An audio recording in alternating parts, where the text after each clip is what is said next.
Alright, let's change the saddle on your BodyFloat. I'm going to take a saddle off of this. I'm going to pretend that I want this saddle on this bike. I'm not going to pretend I want this saddle on this bike. So I'm going to swap this off. I prefer to remove saddles when the BodyFloat's off the bike. It's a little bit easier. Take my thumb, place it on the top clamp, and I back off this screw again until the threads disappear into the nut. Flip it over, back off the bolt, thread into the nut. Maintain pressure on the upper seat clamp.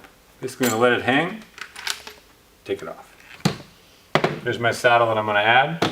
So again, doing it on the saddle here, it's a little bit harder to take it off because you can't flip it upside down.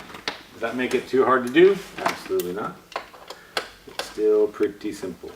Holding that onto place, backing off the screw, holding it up, twisting it out, pulling it off. I want to have a little bit of a gap here. I see I need a little bit more. I didn't quite undo the threads quite enough here. And again, a 7mm, you don't have to, if you have a 7mm rail, you don't have to undo it as much.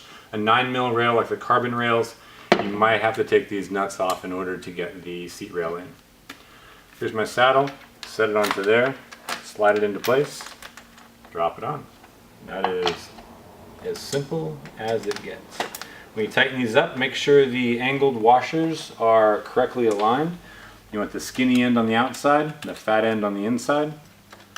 Push that into place, holding on to this. Flatten out my saddle, make sure my fore aft is correct, and crank it down.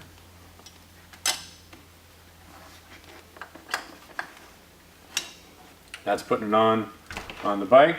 I'm going to take the one that I pulled off and the other saddle, swap this back and forth, like holding this upside down, place the BodyFloat in, flip it over, put your finger on the top, and now I'm just going to tighten these down.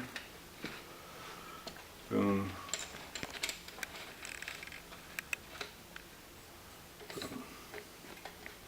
And that is changing a saddle on the BodyFloat 2 ways.